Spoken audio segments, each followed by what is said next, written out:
everybody, Mrs. Ulickney here. I'm here to help you with page 51 for your at-home work for Wednesday, October 21st. We're going to start here with number 2 at the bottom. It says, explain how you would regroup. Remember, regroup is another word for borrowing, to find 194 minus 187. I'm going to first start with showing you the traditional way. So I'm going to write my problem in a column. Okay, so let's look in the ones column. 4 minus 7. What's bigger, 4 or 7? I hope you're thinking 7 is bigger. So, our smaller number is on top. We do not have enough ones to take away 7.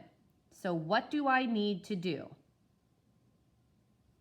I need to borrow a 10 from my neighbor.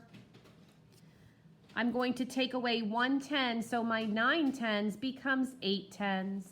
And then my 4 1s becomes 14 1s. Okay, remember your bigger number must always be on top. So they want us to explain, how would you borrow to find the difference to this problem? Well, I just did my regrouping and my borrowing. So here's the explanation. I can regroup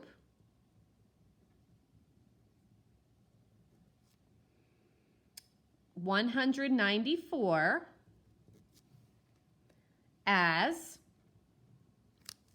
100 plus 80 plus 14. Are you wondering where I got that from? Let me show you. Remember, I just borrowed and regrouped so I could give myself enough ones to subtract from 7. So if you look at my new number, it's not 194 anymore. It's 100 and then 8 10s, which makes 80. And then I gave 10 to my 1, so my 4 became 14. Okay? Then my next step is then I subtract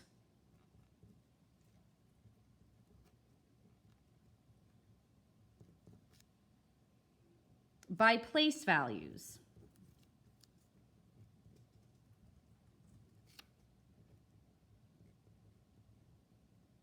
Okay, so we're going to look here. So 100, look at my ones right here, 100 minus 100, and what does that equal? 0. Then I'm going to go to my 10s. I have 8 10s minus 8 10s.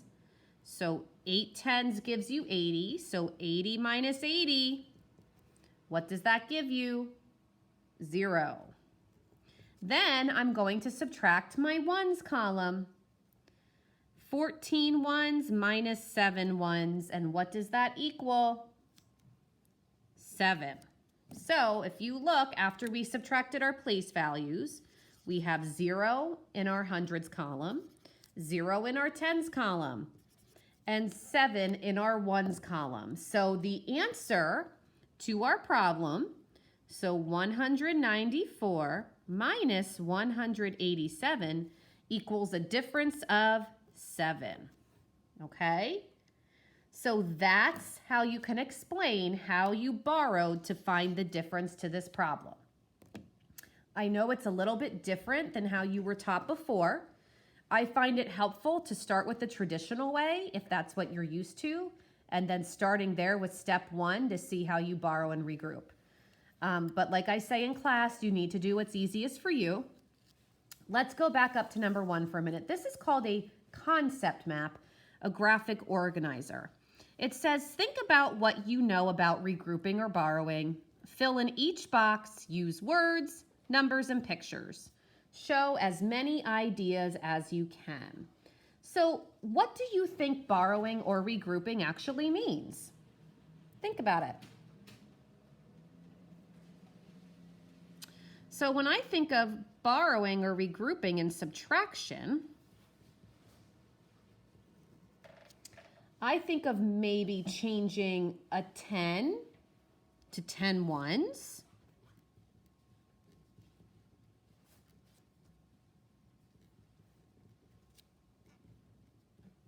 Kind of like what we did in the problem. Look, we took away a 10 and gave 10 to our ones column. That's what I think of when I think of borrowing. And then here, down here, it says an example. Well, guess what? We can use the example from the problem at the bottom. Because look, that's what we did. We can't do 4 minus 7 because 4 is smaller than 7. So we had to borrow a 10 and give 10 to the ones column. Okay, that's an example of regrouping. 14 minus 7 is 7. 8 minus 8 is 0. And 1 minus 1 is 0. So our answer is 7. Now, here, what's a non-example of borrowing or regrouping? Well, I'm going to think of a problem where I don't have to borrow. So let's try 212 minus 100. Let's look in our ones column. 2 minus 0. What's bigger, 2 or 0? 2 is bigger. My bigger number's on top, so I do not need to borrow. 2 minus 0 is 2. Let's go to my tens column. 1 minus 0. What's bigger, 1 or 0? I hope you're thinking 1 is bigger. So guess what? I do not need to borrow in this one either because I have enough tens to take away. So 1 minus 0 is 1.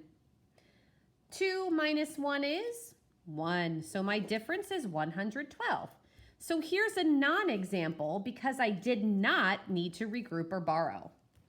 Here it says my illustration. You can draw a picture of regrouping. So you could do it this way.